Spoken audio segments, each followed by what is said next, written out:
तो भगवान जैसे एक दर्शक का प्रश्न है, सुमिरन और भजन में अंतर क्या है और इन दोनों को किस प्रकार से करें? तो परमात्मा जो है, जब इच्छा भी अनादि है, माया भी अनादि है, ब्रह्म भी अनादि है। जब उस परमात्मा की इच्छा जागृत होती है, वेदव्यास जी कठिन श्लोक बोल देते थे तो गणेश जी को सोचने में समय लग जाता था। उतने समय में व्यास जी जो है विश्राम ले लेते थे। भगवान काम, क्रोध, मोह, लोभ को हम जितना छोड़ना चाहते हैं उतना ही यह प्रबल होते जाता है, ऐसा क्यों होता है? काम, क्रोध, मोह सिद्ध है, तो जब हम गुरु के बताए हुए मार्ग से गुरु जैसा तपस्या करेंगे तो हम भी सिद्ध हो जाएंगे। सभी दर्शकों की तरफ से आपके चरणों में कोटि कोटि वंदन, आशीर्वाद। प्रभु आपका सत्संग इतना सुंदर रहता है, दर्शक देख करके अलग अलग तरह का उनके मन में जिज्ञासा आता है कि वो प्रश्न करें। तो भगवान जैसे एक दर्शक का प्रश्न है, सुमिरन और भजन में अंतर क्या है और इन दोनों को किस प्रकार से करें? सुमिरन है जैसे जप कर रहे हैं जी, जाप सुमिरन एक ही है। अच्छा।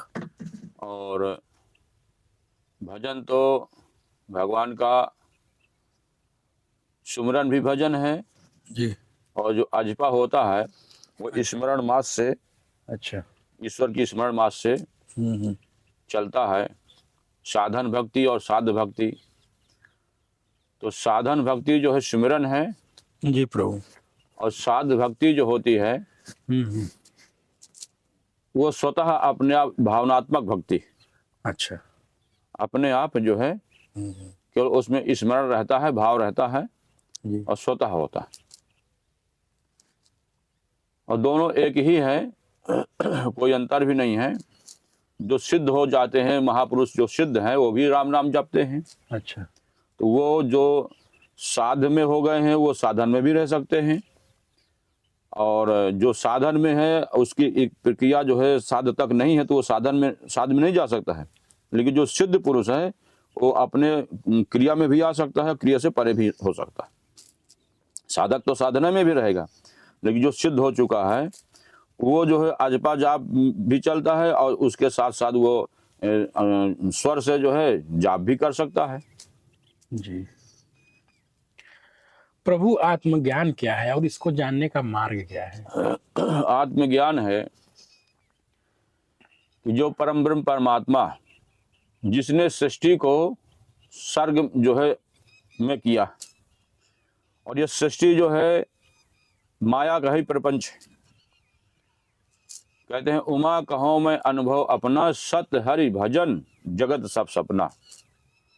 तो जगत को स्वप्न रूप भगवान शंकर जी कहते हैं कि सत भजन है और संसार पूरा स्वप्न रूप है। स्वप्न में क्या कि स्वप्न देख रहे हैं, दिख कुछ रहो और जब जागते हैं तो कुछ कहीं और है। तो जो भगवान की अश्रद्धा प्रकृति है, ये जैसे आकाश की तरफ देखते हैं, उस सत्य स्वरूप परमात्मा का उदाहरण किसी सांसारिक चीज से नहीं दिया जा सकता, क्योंकि उनके जैसा दूसरा कोई है ही नहीं, वो अकेले हैं। एको ब्रह्म द्वितीयो नास्ति, ब्रह्म एक है। उनकी उपमा देते हैं गगन सदृशम, लेकिन ऐसा भी नहीं है। उपमा जितनी भी उपमा दे देंगे तो उनके समानता में पूरा रूप से नहीं घटेगा, क्योंकि उनके जैसा दूसरा कोई है ही नहीं। तो परमात्मा जो है, जब इच्छा भी अनादि है, माया भी अनादि है, ब्रह्म भी अनादि है। जब उस परमात्मा की इच्छा जागृत होती है तो उनके नाभि से कमल की उत्पत्ति होती है, कमल से ब्रह्मा जी उत्पन्न होते हैं।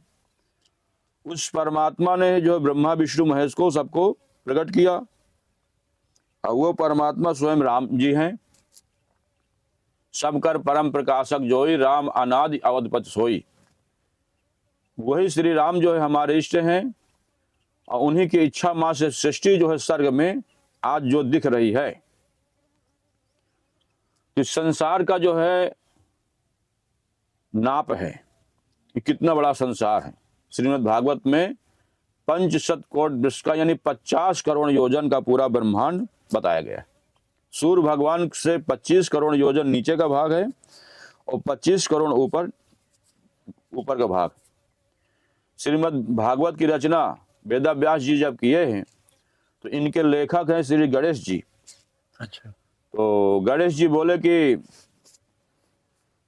हमारी कलम रुकना नहीं चाहिए। तो वेदव्यास जी बोले ठीक है, मैं जो बोलता हूं उसका भावार्थ समझ के ही आप लिखना। तो जो वेदव्यास जी कठिन श्लोक बोल देते थे तो गणेश जी को सोचने में समय लग जाता था, उतने समय में व्यास जी जो है विश्राम ले लेते थे। ऐसे जो है श्रीमद् भागवत की रचना वेदव्यास जी की है, और सत्यम परम धीमहि गणेश जी जो है उसको अपना रिसर्च करके फिर लिखते थे। तो श्रीमद् भागवत में भूत भविष्य वर्तमान सब बताया गया। ये जो तारागण हैं इनकी कितनी कितनी ऊंचाई है, कितना कितना दूरी पर है, ये पूरा ब्रह्मांड का वर्णन सब उसमें है। तो ऐनी कहने का मतलब जो अष्टधा प्रकृति है, तो अष्टधा प्रकृति जो है, जैसे पृथ्वी है, यह पृथ्वी स्थूल न होते हुए भी स्थूल दिख रही है। यह भगवान का गुण है। जैसे आकाश है वैसे नीचे भी है आकाश, लेकिन ये जो अष्टधा प्रकृति है भगवान की, गुण ही गुणों में वर्त रहे हैं। तो ये सत संकल्प है कि भावनात्मक मात्र से जैसा उस सत्य स्वरूप परमात्मा ने संकल्प कर दिया, वैसे यहाँ प्रत्यक्ष जो है, जैसे मैं एक दिन सत्संग में बताया था कि जल को एक टैंक में भर दो और यंत्र के द्वारा उसको बर्फ बना दो, और दूसरे टैंक में जो जल भरा है उस पर आप प्रवेश कर जाएंगे, लेकिन जो बर्फ बना हुआ है उसके ऊपर आप बैठ जाएंगे, उसके अंदर नहीं जा पाएंगे। ऐसे ये पृथ्वी है, भगवान की जो माया है, ये अष्टधा प्रकृति जो है, ये गुण है इसका स्थूलता का जी। तो इसकी स्थूलता के कारण जो है इसमें आप रह रहे हैं, इसमें मकान भी बना रहे हैं स्थूल रूप से। और जैसे जल को बर्फ बनाया गया है, तो उस पर जल रूपी जो है आवरण कोई भी मकान भी बना सकते, उसके ऊपर रह भी सकते हैं। मूलतः तत्वतः यदि वो जल जो है घुल जाएगा, उसकी स्थूलता भी चली जाएगी और वो पहले जैसे जल की जैसा हो जाएगा। तो ऐसे जल रूपी सृष्टि अगाध समुद्र में तैयार की गई है। तो उन सारे खिलौनों में एक जल ही जल समाया हुआ स्थूल रूप से, बर्फ रूप से, तो वो स्थूलता दिखाई दे रही है। लेकिन जब वो सारा जल घुल मिल जाता है तो ज्यों कहते हो पहले जैसा हो जाएगा। तो यही तत्व ज्ञान है कि जल रूपी सृष्टि एक समुद्र के मध्य में तैयार की गई है। वो सृष्टि में जितने पेड़ पौधा, जितने जो भी है, वो एक जल रूप ही है। गीता में भगवान कहें वासुदेव सर्वमिति सह महात्मा सुदुर्लभा। गोस्वामी जी कहते सिया राम में सब जग जानी, सब कुछ सीताराम है, दूसरा कुछ यहाँ आया ही नहीं। जैसे जल रूपी सृष्टि जो है समुद्र के मध्य में निर्मित है, उसमें बाहर से कोई चीज लिया नहीं गया। ईंट पत्थर लोहा सरिया जो भी है, जो भी यहाँ दिखने में मिल रहा है, वो सब यहीं से उत्पन्न हुआ। और जब ये सब का लय हो जाता है तो पहले जैसे फिर हो जाता है। ऐसे सृष्टि का सर्ग और प्रलय चलता रहता है। यही भगवान की माया है और परमात्मा इससे परे रहते हैं। भक्तों के प्रेम में वो प्रकट होते हैं। तो जैसे माला को गले में धारण कर लिया गया और उतार के रख दिया गया, ऐसे भगवान जो है जब किसी प्रेमी भक्त के प्रेम में आते हैं तो प्रकट होते हैं और लीला करते हैं, अपने भक्तों को आनंदित करते हैं। तो यह तत्व जो है, तत्व को जानना ही ज्ञान है। भगवान काम क्रोध मोह लोभ को हम जितना छोड़ना चाहते हैं उतना ही यह प्रबल होते जाता है, ऐसा क्यों होता है? काम क्रोध मोह लोभ ये सृष्टि में व्याप्त हैं, ये सृष्टि में व्याप्त हैं। भाई पहले हमारे जो जगत पिता है ब्रह्मा जी, उनके अंदर काम वासना आई और वो काम वासना को त्याग करके सृष्टि में छोड़ दिए। काम क्रोध मोह लोभ सारे हमारे पिता ब्रह्मा जी में आया, उन्होंने उसको संसार में छोड़ दिया। तो ये सब व्याप्त हैं, ये व्याप्त हैं। इसको जो पकड़ेगा उसी के पास आ जाएंगे। नहीं पकड़ेंगे, जैसे कोई हमारे सामने सोने के नंग बने रखे हुए हैं, तो इसके पहले हम लोभी नहीं थे। वो सोने की अमुक चीज हीरा देखने के बाद में हमारे अंदर लोभ आ गया। तो यदि हम कामी होते, क्रोधी होते, लोभी होते तो हर समय होते। हमारे अंदर काम भी नहीं है।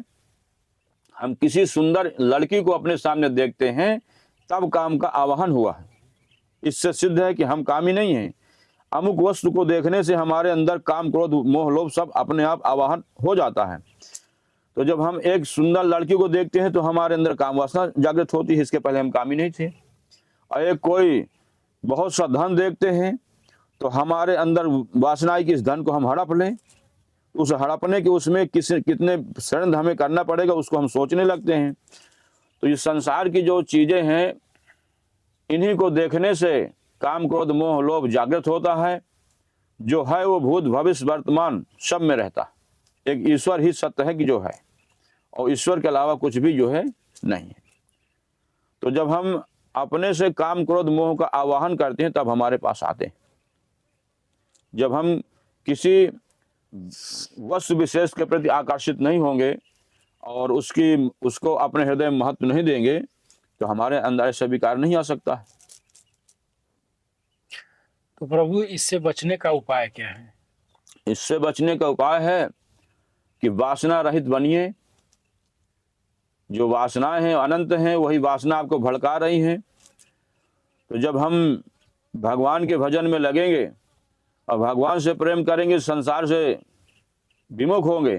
जब संसार से विमुख होंगे तो ब्रह्म के सन्मुख होंगे, और संसार की सारी वस्तुओं से हमको विमुख होना, तभी हम वासना रहित हो पाएंगे और भगवान के सन्मुख होंगे। तो इसका यही उपाय है कि संसार की तरफ का जो प्रवृत्ति मार्ग है उसको छोड़ के और जीव जो है निवृत्ति मार्ग को अपना ले। प्रवृत्ति मार्ग जो है कि मैं ये करूंगा, मैं वो करूंगा, मैं इतना बड़ा हो जाऊंगा, मैं धनवान हो जाऊंगा, तो यही वासना जो काल्पनिक वासनाएं हैं यही उसको भ्रमित करते हैं।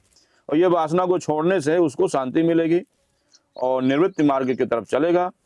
तो भगवान, एक दर्शक का प्रश्न है, क्या यह संभव है जिस गुरु ने परमात्मा की प्राप्ति की हो वह शिष्य को परमात्मा की प्राप्ति करा सकता है? वो गुरु साधन बता सकता है, लेकिन ऐसा नहीं है। भाई गुरु आपके सिद्ध हैं और गुरु के बताए हुए मार्ग से आप नहीं चलेंगे तो आप सिद्ध नहीं हो पाएंगे। और आपके गुरु सिद्ध नहीं है और यदि गुरु ने आपको मार्गदर्शक दे दिया है और उस बताए हुए मार्ग से आप चलेंगे तो आप सिद्ध हो जाएंगे। क्योंकि ज्ञान जो है क्रियात्मक होना चाहिए, केवल कथनी वाला ना होके क्रियात्मक होना चाहिए। तो गुरु के बताए हुए मार्ग से चलेंगे आप। मान लीजिए हम गंगा जी जाना चाहते हैं, हमारे गुरु जी गंगा जी स्नान करके आ गए हैं और हमें बताए हुए कि बेटा ये मार्ग है गंगा जी जाने का और तो इसी मार्ग से जाओ, तो हम गंगा जी में पहुंच जाएंगे और स्नान करेंगे। और जब हम गुरु के बताए हुए मार्ग पर चलेंगे ही नहीं तो हमारे गुरु जी स्नान करके आ रहे हैं लेकिन हम स्नान नहीं कर पाएंगे। और जो गुरु जी स्नान नहीं किए हैं लेकिन मार्ग बता देंगे कि ये रास्ता गंगा जी का है, यदि आप उसमें चलेंगे आप तो गंगा जी पहुंच जाएंगे। तो गुरु सिद्ध है। तो जब हम गुरु के बताए हुए मार्ग से गुरु जैसा तपस्या करेंगे तो हम भी सिद्ध हो जाएंगे। और यदि हम गुरु के बताए हुए मार्ग से नहीं चलेंगे और उस पर मेहनत परिश्रम नहीं करेंगे तो हम सिद्ध नहीं हो पाएंगे। प्रभु, कई नए नए दर्शक हैं जो नया नया साधना करना चाहते हैं या साधना कर रहे हैं और भक्ति लाइन में भी नए हैं, तो प्रभु भक्ति लाइन की शुरुआत कैसे करें, साधना की शुरुआत कैसे करें? साधना की शुरुआत है, भक्ति बहुत सरल है और बहुत अगम भी है।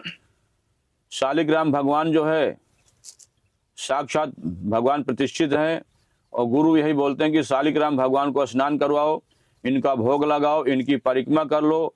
और शालिग्राम भगवान को भोग लगाने से पूरे ब्रह्मांड के जितने प्राणी सबका भोग लग गया, सारे प्राणी तृप्त हो गए, ऐसा भाव करते हैं। और उनकी दंडवत से त्रिलोकी की दंडवत हो जाती। तो जो गुरु ने बताया, सत्य बताया है, गुरु के चरणों में चारों धाम है। गुरु की पूजा और शालिग्राम भगवान की पूजा से फिर कोई पूजा बाकी नहीं रह जाती। तो जो हमारे गुरु ने बता दिया कि सब रूपों में जो मंदिर में भगवान है, तो पहले भक्त जो है एक मंदिर में भगवान का दर्शन करता है। एक भक्त थे कि मंदिर में तो भगवान मानते थे लेकिन अन्य जगह भगवान नहीं मानते थे। तो किसी भी भक्त ने उनकी परीक्षा लिया, बोले तुम कच्चे भक्त हो। तो बोले कैसे मालूम पड़ेगा? कहीं एक सिद्धेश्वर मंदिर है, वहां पर जाओ तो तुम्हें इसका अनुभव होगा। तो जब भक्त सिद्धेश्वर मंदिर, शंकर जी के मंदिर जाते हैं, तो वहां पहले से एक महात्मा जो है शंकर जी के लिंग के ऊपर पैर किए हुए और सो रहे थे। तो वो भक्त जो है महात्मा से बोले, तुम तो नास्तिक हो। तो बोले, जहां शंकर जी नहीं हो वहीं हमको डाल दो। तो वो घसीटने लगा उसको, तो नीचे नीचे पूरे शंकर जी नीचे से प्रकट होने लगे। तो बोले, हाथ जोड़ के प्रार्थना किया, बोले हमारे अंदर क्या कमी है? तो बोले, यही कमी है कि तुम अभी मंदिर में भगवान को जानते थे, लेकिन सभी जगह भगवान को, समग्र स्वरूप को नहीं जानते थे। यही तुम्हारे अंदर कमी थी। अब आज से तुम जो है भगवान के समग्र स्वरूप का बोध होता है तो तुम पूर्ण भक्त होगे। तो वही भक्त जो है आगे जाता है, तो भगवान को भोग बनाता है, और भोग बना के जो है उसमें घी नहीं लगाया, एक कुत्ता आता है, टिक्का दाब के ले जाता है, तो उसको भगवान दिखने कुत्ते में। बोले, इसमें घी नहीं लगा है और मैं घी लगा दूं तब पाओ। तो कुत्ते में भी उसको भगवान का दर्शन हो गया। तो यानी मंदिर में भगवान को देखना है, और मंदिर की पूजा करते पुजारी के अंदर अहंकार नहीं होना चाहिए कि हम भगवान से बात करते हैं, भगवान हमको मिल गए हैं। जो भगवान का समग्र स्वरूप है, तो भगवान के अलावा सृष्टि में कोई है ही नहीं। तो ऐसे मान के भक्ति करना चाहिए, भगवान का जाप करना चाहिए, और सब रूपों में भगवत भाव से सबसे प्रेम करना चाहिए। यही भक्ति की सरल प्रारंभिक कक्षा है कि जो भी कुछ है प्राणी मात्र से प्रेम करो, और प्राणी मात्र के प्रति सेवा भाव रहे। ये हमारे सीताराम जी का स्वरूप है। सिय राम में सब जग जानी, करूं प्रणाम जोर चुकवानी। यानी मैं सेवक सचराचर, रूप स्वामी भगवंत। भक्ति की प्रारंभिक स्थिति, और यही लास्ट में भी होगा कि मैं एक सेवक हूं सचराचर का, और सचराचर में जो भी जीव जंतु हैं ये सब मेरे इष्ट का स्वरूप है। लेकिन अब यहाँ पर यह समस्या हो सकती है कि सुअर कुत्ता भी सचराचर में है, तो हम उनका अपने साथ व्यवहार में भेद करेंगे। यदि व्यवहार में भेद नहीं करेंगे तो हम पशुवत हो जाएंगे। तो हमें व्यवहार में भेद करना है, और दृष्टि में हमको सम रहना है। हम अपने ये शरीर भी जो है अपना नहीं, सब कुछ ईश्वर का है। अपना पराया भूल के और सब में समदृष्टि रखना है, ये सबसे बड़ा योग है। और इसी तरह अपने को आगे बढ़ना है।